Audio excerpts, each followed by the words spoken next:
Good morning, afternoon, evening, or whenever you get around to see this. We have a friend of the podcast. I won't say old friend because we had some calls last time, but I'll say rather HBCU correspondent, more official for the Between the Stripes podcast network. We have Duane Nash from the Yard-HBCU Sports. Duane, it's been a little while, but how's everything going? Man, Omar, things are going wonderful. It's been a very, very good HBCU football season. Even though the records don't necessarily show, well, it shows a bigger disparity in terms of talent based upon the record. But if you actually watch games played, it's not as bad as you actually think. A lot of the bad teams, um, record wise, like a Bethune Cookman, Mississippi Valley State, a Howard, they've been in Delaware. Well, Delaware State's not actually that well, they just have a bad record. But when you start talking about those teams record wise, if you see them actually play live, with the exception of a game here or there against top tier talent within their respective conferences, they've actually looked pretty good. Even in out of conference games, they've looked pretty good. So I'm just glad that it's been a good season. I'm a little disappointed that it's come to an end, or it's coming to an end. God, it just seems like yesterday that the season was just starting, and now here we are, 2 weeks away from the regular season ending, at least for the MEAC. Whereas, of course, the SWAC does stumble into Thanksgiving, and then, of course, we get that conference championship game. Yeah, I mean, I'm a bit sad too. It's always bittersweet filling out these bowl projections on my own and looking at the bowl races, but it has to end. Like Bocelli says, time to say goodbye.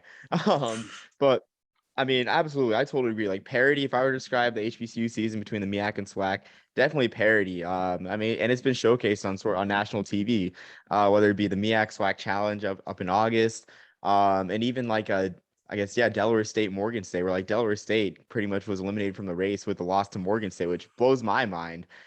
Yours and mine But both. Yeah. yeah, I always thought so. I mean, I kind of like Delaware State because they're the HBCU I kind of clung on to during the spring season, needed HBCU to root for, and they got some good airtime, Trey Gross and company. Oh yeah. But I think they're up next. I mean, that's just my take. I think the Horns are up next in the MEAC. But we'll see if that comes true. They have the foundations for sure, but maybe not this year. But otherwise, I mean, even the top four teams, you look at Delaware State, NCCU, NSU, SCSU. The MEAC's been electric, and they're in for an electric next 2 weeks with these tiebreaker scenarios where it's not quite 2014 with the was it the 5-way or the 6-way tie, but it's pretty electric, honestly. You brought up a sore spot there, 2014. My God. I keep attempting to forget 2014, but it's years like this that keep reminding me of 2014. And I'm like, I'm going to need someone there. I don't know who it is. Well, I mean, I know exactly who it is now. It's Miss Sandra Stills that's going to be the new commissioner come January 1. So hopefully they're going to be enough people to pull her tailcoats and make it suggested that they should probably do something a little bit different. Because I don't know about you, Omar, but these ties, yeah, I've grown weary. I've grown tired of these ties. Yeah. As I could imagine too, because I mean, really, as we'll see with this tiebreaker this year, there really is no logical way to go about this other than the ways that I mean, the MEAC's done their best to outline this, but I can totally understand it. Like I feel like this with the 16 MEAC, I feel like it's definitely an opportunity to have a championship game because yes, you can have teams qualify for the playoffs, but I mean, I feel like you have the scheduling space to commit to that in a year like this, where you'll have two or three top teams, and have a tiebreaker game because none of these teams are going to have a shot at the playoffs at the FCS playoffs. There's no need to worry about that. So with all the things we saw during the 2020 COVID season, with like scheduling games very quickly, why not have a tiebreaker game the next week when it comes down to it? But like you said, new leadership, new mindset, and we'll see if the MEAC goes about this. But without Yeah, further ado, oh yeah, well, no, it's go ahead. interesting that you bring that up real quick because, of course, I kind of hinted to it before the show. That was going to be my surprise for you in terms of my solution for this entire thing. But we'll go into depth a little bit later on in the show exactly why I believe that it should be a solution, and especially in this 6-team situation. But yeah, we'll talk about that a little bit later. Oh, I feel so bad. Great minds think alike. I feel so bad for stealing your thunder, Dwayne. I not, feel not a horrible, problem. man. Not a problem at all. Yeah, great minds think alike. So I guess on that note, we'll go to reading the scenarios. So first we have if Norfolk State beats Delaware State, then SCSU, South Carolina State beats Norfolk State, then there won't be a problem at all because South Carolina State will be the outright MEAC champions. No problem there. So first scenario. Second scenario is Norfolk State wins out, including the South Carolina State game, and North Carolina Central wins out. Then all three schools are co-champions with Norfolk State going to the Celebration Bowl by way of a head-to-head tiebreaker over South Carolina State. If Norfolk State wins out, including the win over South Carolina State on November 20th, and North Carolina Central loses one game, then Norfolk State and South Carolina State share the title with Norfolk State going to the Celebration Bowl once again due to a head-to-head tiebreaker. If Central wins out and Norfolk State loses to Delaware State and South Carolina State also loses to Norfolk State, then Central and South Carolina State are co-champions with South Carolina State going to the Celebration Bowl. So my initial take from this is I'm a huge fan of parity and especially with bowl games. I'm kind of glad, and nothing against North Carolina Central, but they had their time in 2016 going to a bowl game. So I'm kind of glad that they have no shot at the Celebration. Well, that's nothing against the fans out in Durham. I just love the parity. But it's cool to see South Carolina State, who had not gone to a bowl since the Heritage Bowl days in the 90s, and Norfolk State. You'd have to go way back to the 70s to the last time they went to a bowl. It's good to see that happen. So that's my initial takeaway. It should be a fun final 2 weeks, but I want to get your opinion, Dwayne, on these scenarios, whether I guess it's all cut and dry, and like I guess your expectations for who will come out on top. Wow. Before I go too in depth with the scenarios, you know the infamous quote, or actually, I'll go ahead and I'll take a more of a hip hop approach to it. If was a spliff, we'd be all high. If we're talking about the MEAC postseason scenarios here, my God, all of these ifs, if. Let me go ahead and break it down for those of you that may have been knocked to sleep a little bit, not by Omar, but by how repetitive the word if was used in that description. Simply put, you went out, you move on to the Celebration Bowl with the exception of North Carolina Central. And that's all you need to do is just go ahead and win out. So you lose, then you got to start crossing your fingers and hoping that a couple of other things happen in 2 weeks. God, with that said, sheesh. Like you said, with 2016 being the last time that North Carolina Central made it to the Celebration Bowl, this could be the first time that a team from North Carolina will not be participating in the Celebration Bowl. So, I guess hooray for that. But I know my friends from Durham are very sick, but they most definitely will hold on to the fact that they will be potentially co-champions if things fall their way. As for, like you said, with Norfolk State and South Carolina State, they haven't necessarily had an opportunity to play in December. So it'll be very interesting to see what their fan base looks like in Atlanta, especially with South Carolina State knocking on the door of actually having a share of the conference championship several times within the past 5 years. That this is their opportunity to finally get a chance for them to control their postseason hopes and move on to Atlanta.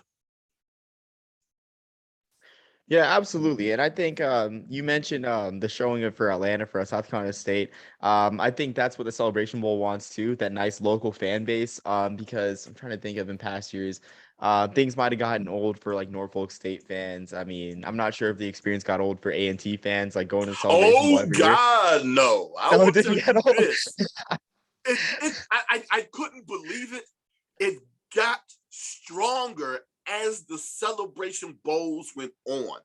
Omar, I didn't go to the first one. I watched that one from the comforts of my favorite watering hole here in the DC area with a bunch of other Aggies, and we had a ball. And I said to myself, I have to go to a Celebration Bowl next year, regardless of who's in it. And of course, it was Central and Grambling. When A&T finally went back the following season, we had a nice sized fan base there. But the word started to spread, oh my God, this feels like our homecoming. And for those of you who are familiar with the reputation that A&T's homecoming has, it made people want to come. So in 2018, it seemed like more people were there. Again, the word spread, and with the opportunity of going again in 2019 when it was solidified in Durham, people said if I didn't go in 2017 and 2018, I'm most definitely going in 2019, and they showed out. My God, with the day parties, the night parties, us taking over the Marriott Marquis in downtown Atlanta, it felt like A&T Lanta for the entire weekend down there in the Celebration Bowl. So no, there was no way in the world we got tired of going. It's just something that's going to be missed out by those that didn't get an opportunity or hadn't been in years now and probably won't get an opportunity to watch our beloved Aggies perform in that game. But yeah, it's going to be very interesting to see what a new MEAC team and their fan base does in terms of attendance there in the Celebration Bowl, as well as the SWAC, because we're on the verge of having a new team from the SWAC going as well. The Alcorn State is the only team that is still alive that has been to a Celebration Bowl, but they're going to need a lot of help as well as beating Prairie View A&M this upcoming weekend. A game that I don't know if they're going to be able to win. It's going to take them to play a lot of mistake-free football in order for that to happen. But yeah, I'm going to be very intrigued to see what this new injection of fans will look like in Atlanta this December. Absolutely. I mean, the whole new blood argument. I mean, it's gonna be great, really. Can't really say the same, I guess, for Norfolk State because I remember, if I'm correct, if I'm not mistaken, I think Dawson Odens called out the Spartan fan base for not showing out during homecoming. Oh If I'm not yes, mistaken. Okay. we've had a lot of that going on this past year. Dawson Odoms, um, Eddie George in Tennessee State, Deion Sanders at Jackson State, but they came back out and showed out for him during homecoming. I haven't necessarily followed their attendance numbers since that homecoming game, but of course, he wanted to be somewhere within the 30s, 40s, the 30 to 40,000 every week, where especially when he made his plea during one of the weekly press conference to the fans. And I decided to use this towards all HBCU football fans.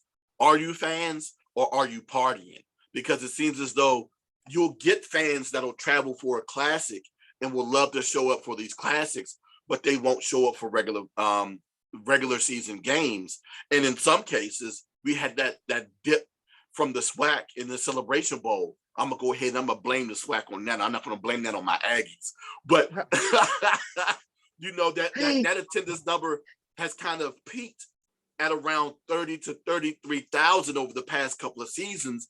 Again, I don't know if it was a situation where generic fans got tired of seeing both A&T and Alcorn State in that game.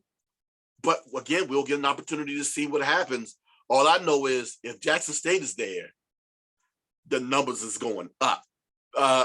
Business will be picking up in December if that is the case. I mean, absolutely. And I mean, like, how could you blame really either, I guess, casual college football fans? I'm not going to say HBCU fan, casual college. It's a fascination piece seeing Coach Oh Sanders yes. coach in Atlanta. I mean, I know I've tried to like talk to some friends down here because I'm 2 hours away out in Augusta. I mean, I plan on going to this year's Celebration Bowl. I'm trying to convince them, hey, I mean, Coach Prime's coaching. I mean, yeah, sure, you haven't really heard about South Carolina State or Jackson State, but if Jackson State goes, you know Deion Sanders. I mean, come on. But you know, yeah, like I'm excited to see either way whoever comes out on top for this tiebreaker. I mean, new blood on both conferences too. And again, nothing against Alcorn State fans, but it's like it's time for a change, really, whether it be Jackson or Florida A&M. I mean, honestly, deep inside, I'm fine with either, but Florida A&M would be cool too, just because of the brand. But yeah, like it's an exciting time for sure. And I'm not sure. I guess the celebration more than me, I can go wrong with anyone in this tie-breaking scenario. But with the tie-break, I want to move on to the tie-breaking procedures and ask your thoughts on them because just a brief outline of them. So they're going with a point system. If a tie still exists with these scenarios, which the dreaded last scenario or the dreaded scenario 2 with Norfolk State winning out, Central winning out, and South Carolina State losing to Norfolk State in that big showdown, November 20th.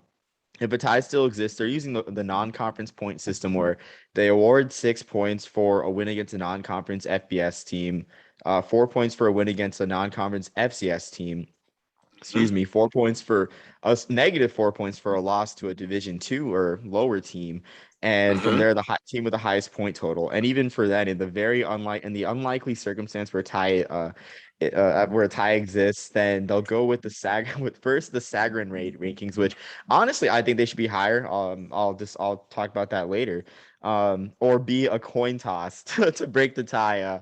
The old NBA draft tiebreaker. But what are Yes. your thoughts on these procedures, Duane? I'm not quite a fan of them, honestly.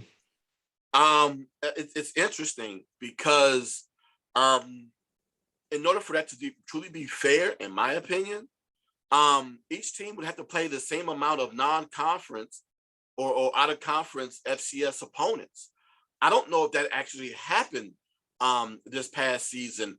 I know off the top of my head with South Carolina State, they played, of course, Alabama A&M, Florida A&M, Bethune-Cookman, and A&T.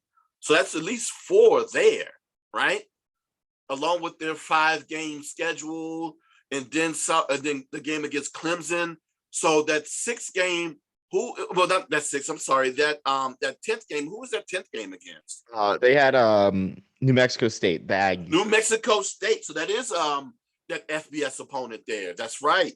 So God, they were top heavy in terms of their scheduling, and I mean it was not by accident that happened. Of course, a lot of the teams that they scheduled were former MEAC opponents. I mean, teams that left their schedule, they just went ahead and filled that schedule back up with them anyway. But Alabama A&M was another situation where they had a hole there and during the spring, and that they were capable of filling both for the spring and the fall. Wow, if they had an opportunity to win all those games, and they kind of did.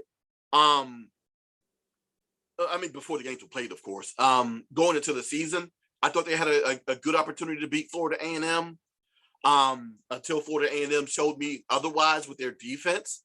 The same thing with New Mexico State. That was a team, an FBS opponent that they had a close loss against going out to New Mexico. I'm sorry, not New Mexico, but El Paso. I think they played. No, El Paso's neighboring where they went to. But yeah, Las Cruces. There you go. Thank you. I just remember Coach Pugh talking about going to see the El Paso Chihuahuas, the minor league baseball team, while he was down there.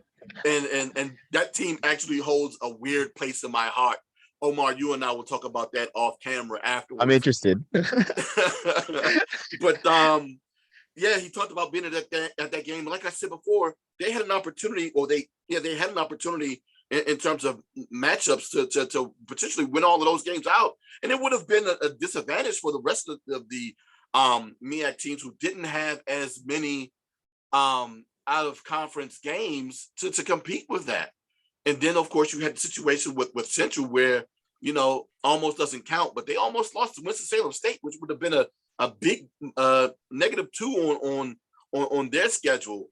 But yeah, I still truly believe the only way to make this fair in my eyes, but it still would come down to a tiebreaker situation anyway, would be to go ahead and just have a championship game. But that way, it doesn't necessarily fix the tiebreaker situation, but it does fix the co-championship situation. But yeah, I think that something needs to happen with the order of the scenarios, and I truly believe the rankings need to be eliminated, because that's a situation that's based upon someone's opinion of your team and of your conference. And if the voters or those that deal with the accumulation of the rankings for that area, then they may look negatively upon your team and positively upon others. So yeah, that's something I think they need to go ahead and eliminate as well. But again, hopefully someone's listening to us, Omar. Well, hopefully someone in Norfolk is listening to us. Yeah, absolutely. Correction. Hopefully someone in Norfolk in the MEAC office is listening to us. Absolutely, either one works. Yeah, just for reference. So I have the total records of the FCS opponents that each school has played. So North Carolina Central's combined non-conference record of opponents was 14-22. Norfolk State only had two FCS opponents. They played one Division II, and Virginia Lynchburg, which is unaffiliated. Yeah. So their two FCS opponents were 8-10. South Carolina State, I mean, obviously had the strongest FCS schedule and I mean non-conference schedule in general, with a 17-15 combined record of those. And looking at the Sagarins, so North Carolina Central's non-conference opponents had an average 221 ranking. Um, and Norfolk State, excuse me, had their average opponents who were a 213 Sagarin ranking, and South Carolina State was at 203.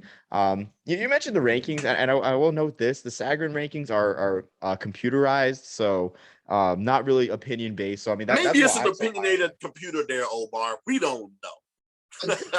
I'm kidding. I'm kidding. Yeah, I mean, yeah, no BCS formula here where it's like a half human, half computer cyborg.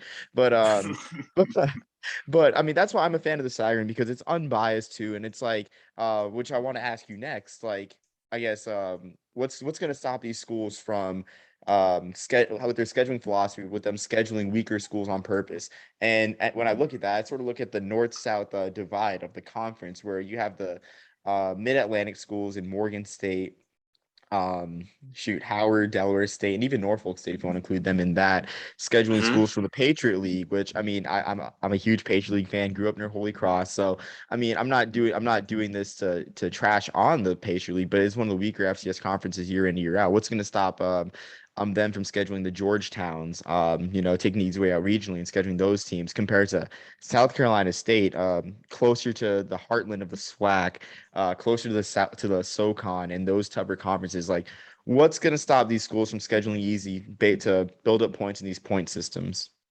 Absolutely nothing. Absolutely nothing. And with so many athletics departments being concerned about travel and the cost of travel for their individual sports, that's exactly a situation that could happen. We've already seen it with Delaware State and to some degree Howard this year with their scheduling of NEC conference opponents this past season. So that's something that could continuously be a situation if there is still a MEAC, but that's another conversation for another time. But yeah, this is just something that unfortunately could be a detriment to South Carolina State, but at the same time is a benefit to South Carolina State, because if they beat these better opponents, then they end up having a higher chance when it comes down to that breakdown in the scenario of advancing as the representative for the MEAC. No, I definitely agree. I also want to ask as well, in terms of the FBS point system, do you see these schools sort of targeting, like approaching a UMass or a UConn to try to get like that sort of free FBS win? Because those schools are struggling with attendance too. I mean, I'm sure there's HBCU grads out in Western Massachusetts that would love to have a rare opportunity to see their alma mater play a Division I school. I mean, that definitely would drive attendance, I mean, at least better than it already is out there in Amherst. And same thing with UConn out in Hartford. I got to think that UConn will be open to that, still being an independent and whatnot. So do you see MEAC schools targeting like the weaker FBS schools for that win, for these points?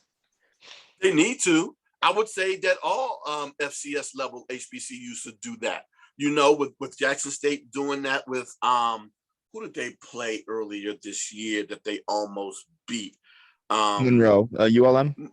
Yeah, the Louisiana Monroe, and then of course, like I said earlier, with New Mexico State and South Carolina State. You know, those are two lower tier FBS opponents that, you know, if the ball falls right, that these programs could beat. So yeah, I would most definitely do that against a UConn, excuse me, or anyone else that's on that level as of right now, and take advantage of that not only being a potential boost for your in conference championship, but also for your FCS playoff hopes as well. You know, we're looking at a team like Florida A&M, who unfortunately has only had what, one out of conference opponent this season. And and that's going to end up being something. Well, that along with their schedule, their strength of schedule is going to be something that hurts them and keeps them out, which is going to be potentially a 9-win team from participating in the playoffs. So yeah, I would go ahead and most definitely suggest that they do that. But I understand why they don't, because they want to. A lot of these teams still love the rivalry of the rivalry games that they have, be it against their neighboring HBCUs, be it on the FBS or Division II level. That's where you have to make a decision at that point. What's more important? And I've said this several times. Is it more important for you to be concerned about what happens with the playoffs and your playoff selection? Or is it more important for you to look to make it to the Celebration Bowl? And I keep telling people all the time, you can't be married to both. As a matter of fact, you can't have one as your wife, which is the Celebration Bowl, and then have the playoffs as your girlfriend.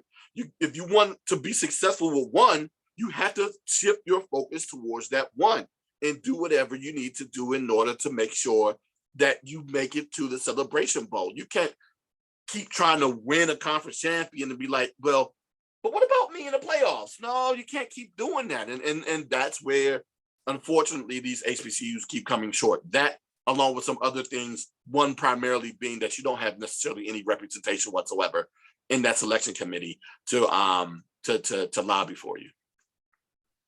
Yeah, like I mean, I think in the SWAC it's more doable to sort of, I guess, shoot for the consolation of the playoffs. But in the MEAC, I got to think that that's just not a possibility with only 5 conference games, and then of course most of these schools have to play their paycheck games. With South Carolina Yeah. State and Norfolk State both playing two. I mean, two FBS schools. Like, I mean, I just don't think that's a possibility. And I mean, I agree with that point, at least on the MEAC terms. For the SWAC, maybe it's more doable for sure. But I don't know, Omar. I'm sorry to interject. I don't know, because the Florida A&M situation this year is one of those situations that comes along with I guess good scheduling, but at the same time they need to go ahead and mix that up by having a couple of more, or at least one or two quality FCS opponents in there. Like I said, this was the perfect storm for a SWAC team to do it, because typically the playoff committee wouldn't think about taking a third place team. There's no way in the world. And I don't care what conference it is, unless they're taking the first and second place team in the playoffs as well. So to bypass the conference champion and the runner-up, because they're going to be participating in the playoffs, and all you have to deal with is a third place team, and that third place team doesn't have any quality out of conference wins. It doesn't have any name recognition, even though Florida A&M does have name recognition. You know who has a little bit more name recognition? Deion Sanders. So that would have been a situation had Jackson State, if Jackson State somehow loses 2 games in a row and they're on the outside looking in, and you're wondering to yourself, okay, so what happens with Jackson? Oh, they might get an opportunity to sneak into the playoffs as that last bubble team that no one thought about because they thought they would win the conference. But it used to be a thing in the MEAC because they had the quality programs there. In North Carolina, A&T, Florida, A&M, Bethune-Cookman, of course, South Carolina State, who was still there. And then Central in recent years that have pushed those teams to be competitive. But yeah, it's that whole removal of having someone from your conference being on that selection committee to lobby for you that puts you into the situation as well. Yeah, I mean, absolutely. And I mean, I think it's interesting that you bring up that I guess it's sort of like politics and exposure too, because I mean, I thought that was all left in the college football playoff out in FBS, Oh but no. I mean, I guess it's all the same. I mean, you don't need ESPN to have that sort of that sort of, I guess, crookery going on for the play. I mean, not exactly crookery. I mean, Jackson State would be deserving, but I'm sure other teams would think otherwise, so it would be left out. Oh, most Which definitely. I thought the same way of South Carolina State in 2019. And there were legitimate reasons why I thought they should be in, just like there were legitimate reasons why they were left out. But again, I say if there was someone there to lobby for them during those meetings, they may not have been left out. Absolutely. I mean, it always seems like I mean, having HBCU at large is a contingency at best, for sure. But I guess I will know. I mean, I forgot to address this about the El Paso Chihuahuas comment, because anytime I hear about an old PCL team growing up, or growing up the last 10 years of my childhood in New Mexico, or last 8 years, excuse me, 8 years of my childhood in New Mexico, I always perk up when I hear a PCL squad. I never got to see the Chihuahuas play my isotopes, but I'm excited to hear the story with the Buddy Pugh. But that just proves how lovable he is. I mean, I don't think anyone hates Buddy Pugh, honestly. There's no way you can hate Buddy Pugh. If there's a way that you can even think about hating Buddy Pugh, do me a favor. Go to YouTube, go to the MEAC's weekly press conferences, and just fast forward to South Carolina State's portion of the weekly press conferences. And Buddy Pugh's going to give you at least one. He's giving me one at least every week. Yeah, I'm gonna do that after. Actually, I'm doing that after, honestly, because I've been missing out. Yeah. So I guess on that note, going to our what was supposed to be your big surprise discussion topic, but I want you to take it honestly about just about your idea about a MEAC title game. And this is something that I've thought about. Just thought about with the Patriot League, at least, because the Patriot League experimented with one in the spring, and it was nationally televised on CBS Sports Network. Can't really vouch for how many people watched it, because of course you had baseball going on. I'm not sure if the tournament was still on by April 17. I don't think it was. But you had just, I mean, it was kind of loaded slate. You had the Bayou Classic as well at the same time. So just a loaded slate, but it was a novel idea. So I just want to hear your thoughts and outline for, I mean, a tiebreaker, an occasional tie-breaking title game, sort of like in baseball. You got the game 163, maybe the game 12 for the MEAC. Yeah. Ever since 2014, it made sense to me. Hey, let's avoid this 5-team championship situation where half of the conference, experiences an Oprah Winfrey situation where you get a championship, and you can call yourself a champion too in the same season. Now, thankfully, we haven't had one of those since. But 3 and 6 teams is almost the equivalent. Actually, it is the equivalent of that exact same situation. So the following season, I started asking whatever coach I could get next to, hey, what are your thoughts, or any coach or any AD from the MEAC, what are your thoughts on a championship game? And I kept getting the same response. Actually, not even just from them, but from fans of the MEAC as well. The number one excuse being what? We don't have 12 teams to do a championship game. Because what? You need 12 teams to do a championship game. No, you don't. Big 12 was doing it with 10. You know who else was doing it with 10 on the FCS level? The SWAC. So it shows you that it works, right? And then, of course, we need the 12 teams in order to do divisions. You know who does it with 10 teams and no divisions? The Big 12. Hey, so we have a model of how that works. We have evidence that it works. Why not just use it? Just say that you don't want to do it. Just say that, right? And oddly enough, Commissioner Thomas kind of pulled that card during the winter. I just happened to watch this video today where it was the press conference for spring football for the MEAC, which took place in late January. And of course, well-known FCS writer Craig Haley as Commissioner Thomas.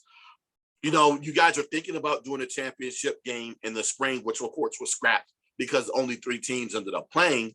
But you guys are looking at it in the way things are setting up with the exodus of the 3 programs.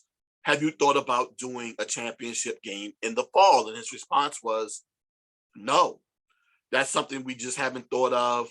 And I don't know if that's something we're going to think of. Okay, I might be misquoting him here, but he basically said no. He said, no, we haven't thought about it. We don't know if we're going to think about it. We just choose not to do a championship game.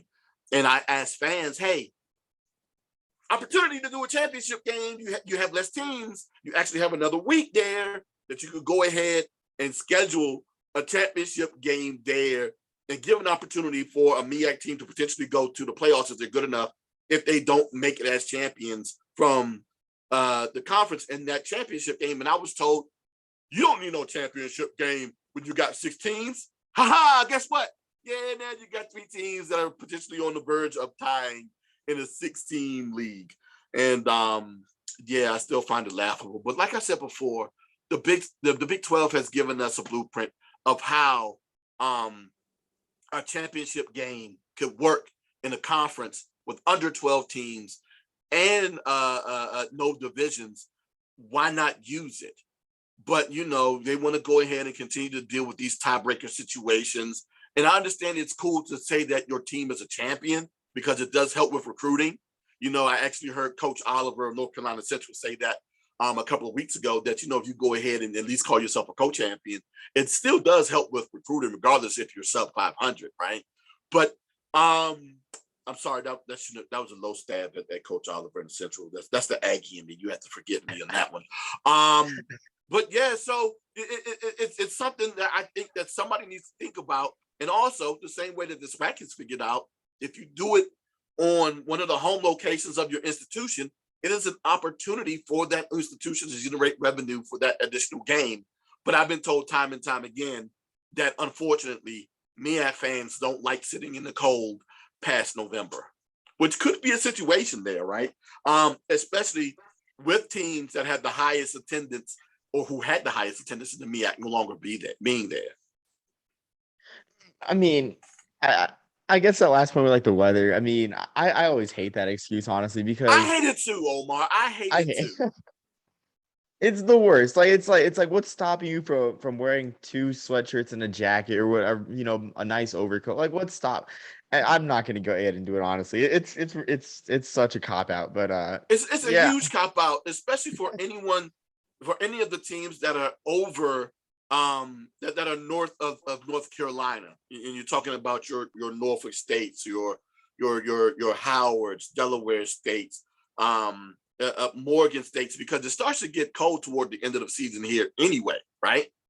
And if they're willing to go see the Washington football team or the Baltimore Ravens play in cold weather, why can't you watch your institution play in cold weather? That's especially for a championship game. That's my question.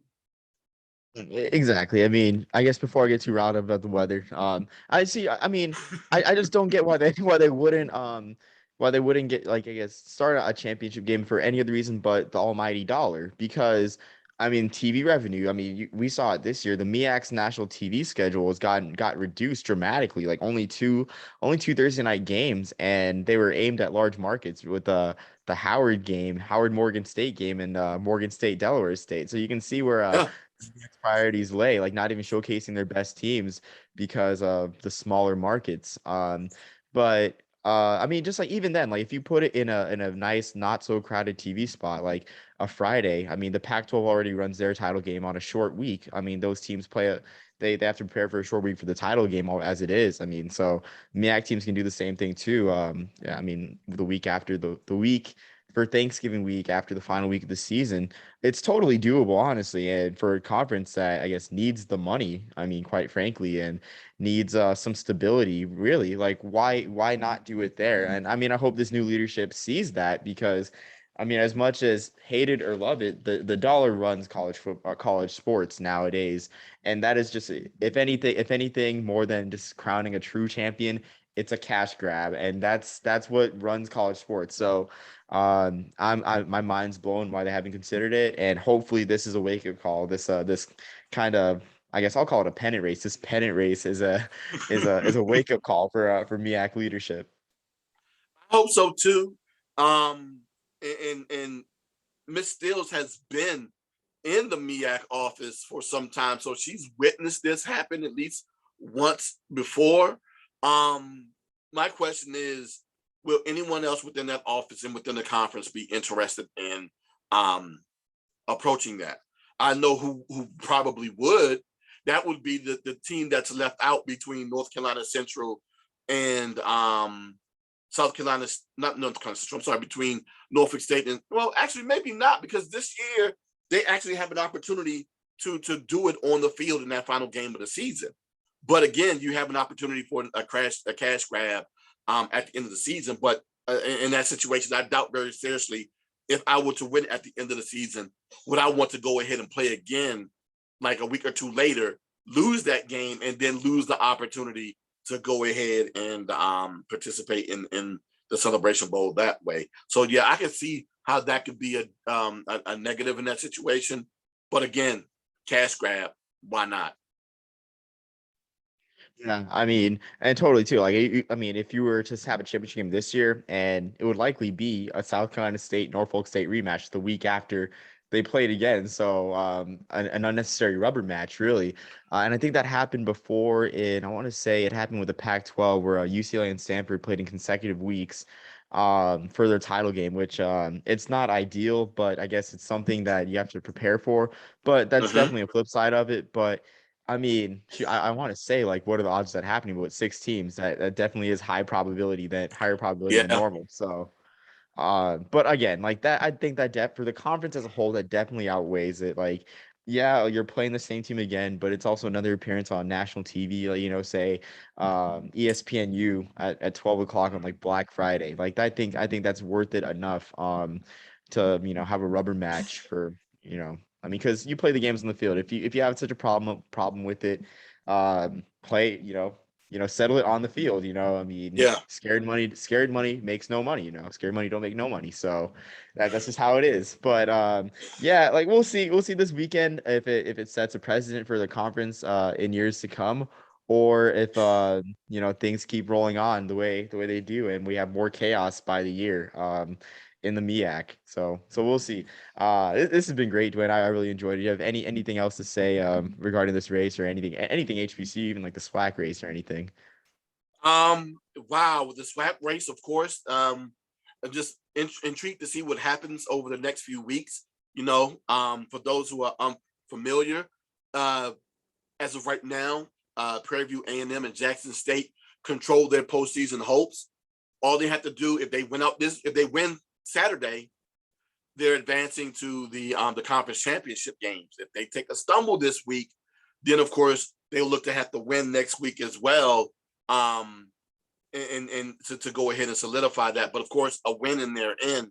But with that said, I'm just waiting to see what happens this weekend in Division 2 with the CIAA coming up with Bethune Cookman, Lord Jesus, with Bowie State and Fayetteville State playing in the championship game for the third consecutive time. And then you have Miles and Albany State in the SEAC. And it'll be intriguing to see out of those teams, along with the potential for Savannah State, who actually makes it into the Division 2 playoffs. And again, two conferences with title games, I believe. Both have title games, right? Yes. Oh, okay. Yeah. So Yeah, so there we go. those are actual title games. Yeah. Yeah, Yeah. there we go. And I know Albany States look pretty dominant. Like last week at the Fountain City Classic, wasn't that was 57-0, right? Or something like Yeah, it that. was. Yeah, it was. Oh, yeah. So I Yeah, mean it was. that's a team on a Albany State's tear. been putting up numbers on people this year. Yeah. Yeah, Which that, I is mean why that's I'm sorry, Omar. no, I was just gonna say like that's a team on a tear right there. That's all I was gonna say. Yeah, which is why, hopefully, even with the loss, they still make it into the playoffs because they've been on a tear all season long. But right now, I think that they are third within the region, right behind Bowie State, who has also been on a tear this year. So yeah, I'm waiting to see exactly what those two teams do in the playoffs and how deep of a run that they both can make. Yeah, I mean, I'm excited to just hearing that. I haven't really followed the D2 HBCU scene, aside from the Red Tails Classic. And I mean, I'll be watching the Turkey Day Classic, which I think that's kind of interesting too. I guess with the Turkey Day Classic with because do the CIA and the SEAC, do they have automatic bids to the D2 playoffs? No, no one has an automatic bid. Okay.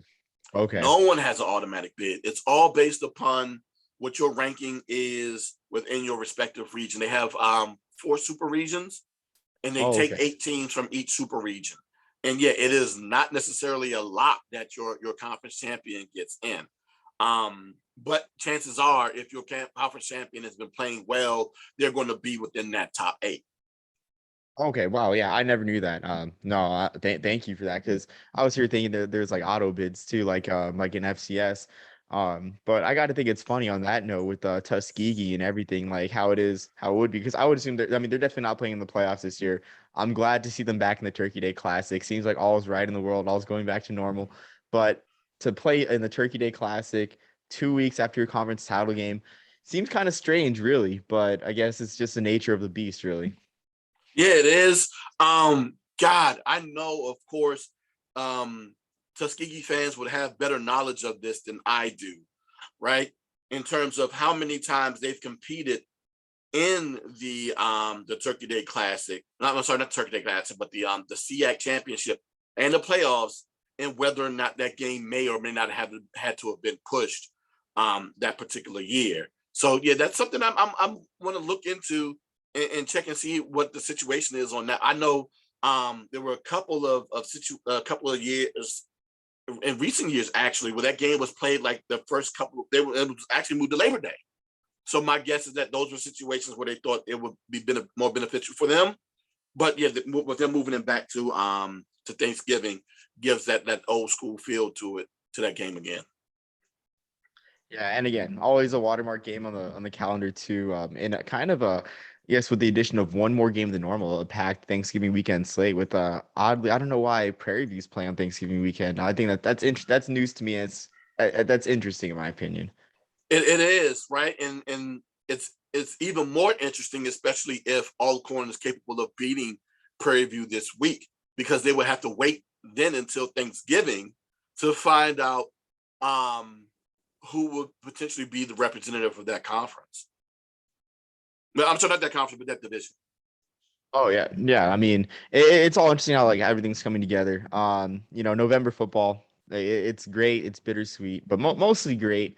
So yeah, two title games, HBC races, or the MEAC and SWAC races shaping up. It'll be fun, really. I mean, no other way to say it, but that, I mean, just fun, really.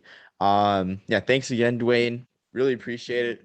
And again, we'll see how the chaos ensues, not just in the MEAC, but in the SWAC and everything the next couple weeks. I'm excited for it to for those of you that follow the Sickos committee. I'm sure you better tag him in this, or just key him in on any MEAC news, because I'm sure this is right up their alley. I mean, this is total Sickos content with what's happening in the MEAC. And again, thanks again, Duane. This won't be the Thank last you time again, you're on. Omar. Yeah, always a pleasure. Always a pleasure to talk to you. Hopefully we can get. We'll probably see if I'll probably try to schedule Jackson, try to get an All-Star game talk on all the All-Star games, and not just HBCU ones, but the HBCU players playing like the Shrine Bowl, the Senior Bowl, because I mean we love talking about players as well. So we'll Oh, most get that in the definitely. works. Where I mean I'm already excited for it. But yeah, until next time, Duane, and everyone listening, peace, love, and soul.